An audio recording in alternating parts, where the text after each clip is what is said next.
এটা একটা উদাহরণ। নবীদের দিয়ে আল্লাহ কাজ করিয়ে নিচ্ছেন কেন? তিনি দায়িত্ব নিয়েছেন তাই। দুইজন সৎ পিতামাতার কাছ থেকে দায়িত্ব নিয়েছেন, তাদের এতিম সন্তানের আল্লাহ দায়িত্ব নিয়েছেন, এই জন্য নবীদের দিয়ে কাজ করাচ্ছেন। ইব্রাহিম আলাইহিস সালাতু ওয়াস সালাম যখন সন্তান সন্ততিকে কাবা ঘরের পাশে, তখন তো কাবা ঘর ছিল না, নির্জন মরুভূমিতে মানুষ নাই, পশু নাই, পাখি নাই, ফেলে রেখে আসতেছেন, তখন পিছনে পিছনে তার স্ত্রী হাজেরা হাঁটতেছে আর বলতেছে, আইনা তাজহাব ইয়া ইব্রাহিম, ইব্রাহিম আপনি কোথায় যাচ্ছেন, ইব্রাহিম আপনি কোথায় যাচ্ছেন। ইব্রাহিম আলাইহিস সালাম কথা বলেন না। শেষ পর্যন্ত উনি বলতে বাধ্য হলেন, আমারাকাল্লাহ, আল্লাহ কি আপনাকে আদেশ দিয়েছে এখানে রেখে যাওয়ার? তো তখন তিনি বললেন, হ্যাঁ, আল্লাহ আদেশ দিয়েছে এখানে রেখে যাওয়ার। তখন তিনি বললেন, ফালাই ইউদাইয়ানাল্লাহ, তো আল্লাহ আমাদেরকে কোনোদিন ধ্বংস করতে পারেন না। আচ্ছা, সেটা তার আল্লাহ ভরসা। এবার ইব্রাহিম আলাইহিস সালাতু ওয়াস সালাম সন্তান সন্ততিকে আড়ালে করে পাহাড়ের পাশে হাত তুলে দোয়া করছেন, হে আল্লাহ, ইন্নী আসকানতু মিন যুররিয়াতি, আমি আমার বংশের একটা অংশকে এমন নির্জন জায়গায় রেখে গেলাম যেখানে খাবারের ব্যবস্থা নাই, পানির ব্যবস্থা নাই, কিন্তু কার দায়িত্বে দিয়ে গেলাম? জোরে বলেন, কার দায়িত্বে? আল্লাহর দায়িত্বে দিয়ে গেলাম। ওয়াকাফা বিল্লাহি ওয়াকিলা, আর আল্লাহ ওয়াকিল হিসেবে যথেষ্ট। ওয়ামান ইয়াতাওয়াক্কাল আলাল্লাহ ফাহুয়া হাসবুহ, কেউ যদি অন্তরের অন্তরস্থল থেকে আল্লাহর উপর কোনো দায়িত্ব দিয়ে দেয়, তার জন্য আল্লাহ যথেষ্ট, আর কাউকে লাগবে না সেই দায়িত্ব পালন করার জন্য। তাহলে আল্লাহ সুবহানাহু ওয়া তাআলা আমার এবং আপনার সকল দায়িত্ব নিতে বসে আছেন, অপেক্ষমান আছেন, এবং কোরআনে শত শত জায়গায় আদেশ দিয়েছেন যেন আমরা আল্লাহ সুবহানাহু ওয়া তাআলার উপর দায়িত্ব দেই। আপনি যদি আজকের বক্তব্যে বুঝে যান যে ওয়াকিল মানে কি, আল্লাহর একটা গুণ, আল্লাহ ওয়াকিল, আল্লাহ দায়িত্ব নিতে চান এবং দায়িত্ব নিলে পালন করেন, তাহলে হারাম রুজির চাকরি ছাড়তে আপনার ভয় হবে? ভয় হবে? ভয় হবে না। হারাম রুজির চাকরি আপনি 1 সেকেন্ডে ছাড়তে পারবেন। কেন? আপনার রুজি রুটির দায়িত্ব আপনি কাকে দিতে পারবেন? আল্লাহকে দিতে পারবেন। আল্লাহ সুবহানাহু ওয়া তাআলাকে ওয়াকিল বানাতে পারবেন, এবং অন্তরের অন্তরস্থল থেকে যদি পরিপূর্ণরূপে আল্লাহকে ওয়াকিল বানান, আল্লাহ দায়িত্ব পালন করবে। বক্তব্যের এই আলোচনার শেষে একটা দোয়া পড়ে শেষ করি। আমরা যখন বাড়ি থেকে বের হই তখন কি বলি? বিসমিল্লাহি তাওয়াক্কালতু আলাল্লাহ লা হাওলা ওয়ালা কুওয়াতা ইল্লা বিল্লাহ। বাড়ি থেকে যখন আমি বের হচ্ছি তখন শত বিপদ মাথায় নিয়ে বের হচ্ছে। যে কোনো মুহূর্তে অ্যাক্সিডেন্ট হতে পারে, যে কোনো মুহূর্তে মারা যেতে পারে, যে কোনো মুহূর্তে একটা গাড়ি আমাকে চাপা দিয়ে যেতে পারে, যে কোনো মুহূর্তে যে কোনো কিছু হতে পারে। কিন্তু আমি কি বলে বের হচ্ছি? বিসমিল্লাহি তাওয়াক্কালতু আলাল্লাহ, আমার সব দায়িত্ব আল্লাহর উপর দিয়ে বের হচ্ছে। লা হাওলা ওয়ালা কুওয়াতা ইল্লা বিল্লাহ। এই বাক্যটা অনেক মানুষ বুঝে না যে লা হাওলা ওয়ালা কুওয়াতা ইল্লা বিল্লাহ এর মানে কি।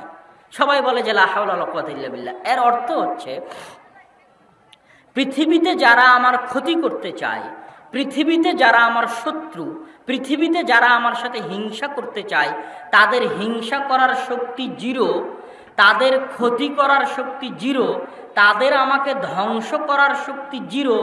লা হাওলা ওয়ালা কুওয়াতা ইল্লা বিল্লাহ। আল্লাহর শক্তি, আল্লাহর ক্ষমতা ছাড়া পৃথিবীতে আর কোনো কিছুর ক্ষমতাকে এই বাক্যের মধ্যে স্বীকার করা হয়নি, মেনে নেওয়া হয়নি। যে যেই ক্ষতি করতে চাক না কেন, ক্ষতি করার ক্ষমতা জিরো, যদি না আল্লাহ তাকে শক্তি দেন। কথা বুঝতে পারেননি মনে হয়। তথা পৃথিবীতে একটা পারমাণবিক বমের শক্তি জিরো। এই বাক্যের অর্থ হচ্ছে এটা, যে একটা পারমাণবিক বম এখানে রেডি হয়ে আছে, or power is equal to zero. লা হাওলা ওয়ালা কুওয়াতা ইল্লা বিল্লাহ। যদি না আল্লাহ সেটাকে বিস্ফোরিত হওয়ার অনুমতি না দেন, ক্ষতি করার অনুমতি না দেন, সকলের পাওয়ার জিরো। লা হাওলা ওয়ালা কুওয়াতা ইল্লা বিল্লাহিল আলিয়্যিল আযীম। আমার আলোচনা আজকে আল্লাহ সুবহানাহু ওয়া তাআলার যে গুণাবলী, সেই গুণাবলীর শেষ যে বৈশিষ্ট্য যেটা নিয়ে আমরা আজকে আলোচনা করব, সেটা আগের যতগুলো আলোচনা করলাম সবগুলোর চেয়ে ব্যতিক্রম। সেটা হচ্ছে আশ-শাকুর।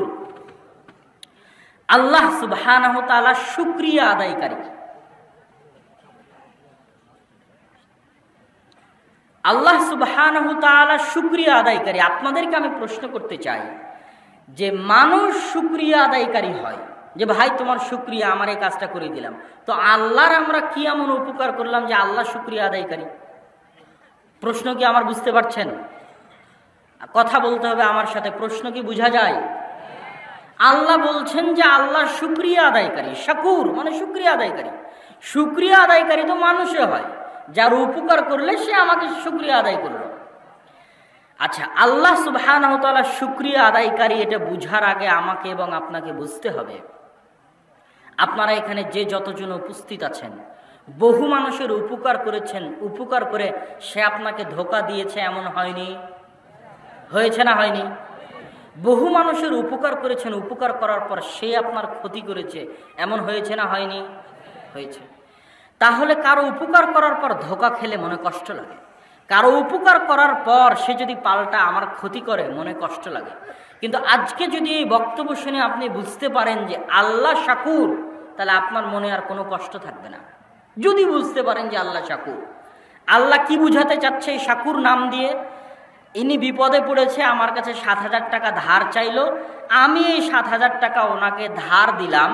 এই ৭,০০০ টাকা ওনাকে ধার দেওয়ার বিনিময়ে আল্লাহ বলছে ওর শুকরিয়া আদায় করার জিম্মেদারি নয়, শুকরিয়া আদায় করার জিম্মেদারি কার? কে শুকরিয়া আদায় করবে আপনার? জোরে বলতে হবে, কে? আল্লাহ। আপনার প্রতিবেশী আপনার কাছে একটা জিনিস সহযোগিতা নিতে এসেছে, চাউল ডাল ভাত যেটাই হোক আপনি দিলেন, আপনি যে ওকে দিলেন এর জন্য আপনার শুকরিয়া কে আদায় করবে? জোরে বলেন, কে আদায় করবে? এর নাম হচ্ছে আল্লাহ শাকুর। আল্লাহ আপনার শুকরিয়া আদায় করতে চান।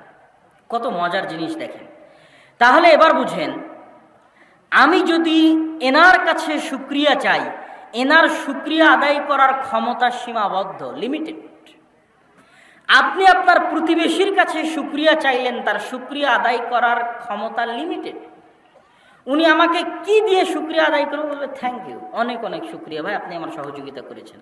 আরও যদি শুকরিয়া আদায় করে আমাকে ৫টা হাজার দিবে, 10টা হাজার দিবে, তার চেয়ে আরেকটু বেশি দিবে, তার চেয়ে আরেকটু বেশি দিবে, আমি কোনো বিপদে পড়লে কাজে লাগবে। কিন্তু ওনার শুকরিয়া আদায় করার সামর্থ্য কি? সীমাবদ্ধ, লিমিটেড। আর আল্লাহ যদি আপনার শুকরিয়া আদায় করে, তো আল্লাহ সুবহানাহু ওয়া তাআলার শুকরিয়ার কোনো সীমা আপনি নির্ধারণ করতে পারবেন? কোনো সীমা নির্ধারণ করতে পারবেন? তাহলে আমার এবং আপনাকে আল্লাহ বলতে চাচ্ছে, এই গুণের অর্থ হচ্ছে এটা, আমরা যখনই কোনো মানুষের সাথে কোনো ভালো কাজ করি না কেন, ওই ভালো কাজের শুকরিয়া আমরা কার কাছে চাইব? আল্লাহর কাছে। আর আল্লাহ বলছে আমি শাকুর, তুমি তার জন্য যে উপকার করেছো এই উপকারের বিনিময়ে তোমার শুকরিয়া আমি আদায় করব। আর মানুষ যেহেতু শুকরিয়া আদায়ে সীমাবদ্ধ, আর আল্লাহ সুবহানাহু ওয়া তাআলা শুকরিয়া আদায়ে অসীম। কোন ছোট্ট কাজের বিনিময়ে আল্লাহ আপনাকে কত কি দিতে পারেন আর কত কি দিয়েছেন তা আপনি জানেনই না। কোন কাজের শুকরিয়া যে আল্লাহ আদায় করতেছে আপনার জন্য সেটা আপনি জানেন না। কোনো একটা কাজ হয়তো কল্যাণকর করেছিলেন, তার শুকরিয়া স্বরূপ আল্লাহ আপনাকে এত কিছু দিয়ে দিয়েছে। আজ আপনি এত টাকার মালিক, আজ আপনার সন্তান সন্ততি, আজ আপনার স্ত্রী পুত্র, আজ আপনার বাড়ি গাড়ি। কোন কাজের শুকরিয়া আল্লাহ আলাম, আল্লাহ ভালো জানে। কিন্তু এটা আল্লাহ আপনার শুকরিয়া আদায় করছেন, আল্লাহ আপনার শুকরিয়া আদায় করতে চান। আল্লাহ সুবহানাহু ওয়া তাআলা শুকরিয়া আদায় করলে কয়েকভাবে শুকরিয়া আদায় করেন। মানুষের গুনাহ ক্ষমা করার মাধ্যমে শুকরিয়া আদায় করেন, নেকি বাড়ানোর মাধ্যমে শুকরিয়া আদায় করেন, মানুষের ধন সম্পদ বাড়ানোর মাধ্যমে শুকরিয়া আদায় করেন, মানুষের সন্তান সন্ততি দেওয়ার মাধ্যমে শুকরিয়া আদায় করেন, স্ত্রী পুত্রে কল্যাণ দান করার মাধ্যমে শুকরিয়া আদায় করেন, বাড়ি গাড়ি দেওয়ার মাধ্যমে শুকরিয়া আদায় করেন। দুনিয়াতে কিছু দিয়েও যদি শুকরিয়া আদায় সম্ভব না হয়, অবশ্যই আল্লাহ সুবহানাহু ওয়া তাআলা সেটা জমা রাখেন শুকরিয়া আদায় করার জন্য। কিয়ামতের মাঠে আল্লাহ আপনার শুকরিয়া আদায় করবে যে আপনি এই কাজটা করেছিলেন, এই জন্য আল্লাহ আপনার শুকরিয়া আদায় করবে। আল্লাহ সুবহানাহু ওয়া তাআলার এই শুকরিয়া আদায়ের এই থিওরির দুই একটা ছোট্ট উদাহরণ আপনাদেরকে বলি। একটা ছোট্ট পতিতালয়ের মহিলা একটা ছোট্ট কাজ করেছে। পতিতালয়ের মহিলা বিশাল গুনাহ কি করেছে? রাস্তার ধারে একটা কুকুরকে পানি পান করিয়েছে। তো ওই কুকুরকে পানি পান করানোর আমার এবং আপনার মাথায় আসবে যে কুকুর তার মনিবের ভক্ত হবে, এটাই শুকরিয়া আদায়। কথা বুঝতে পারেননি মনে হয়? দুনিয়ার লজিকে শুকরিয়া আদায় হচ্ছে কুকুরকে আমি পানি পান করালাম, এখন কুকুর আমার ভক্ত হবে, কুকুর আমার কথা শুনবে, আমার পোষ মানবে। কিন্তু আল্লাহ বলছে এই থিওরি আজকে থেকে বাদ দাও।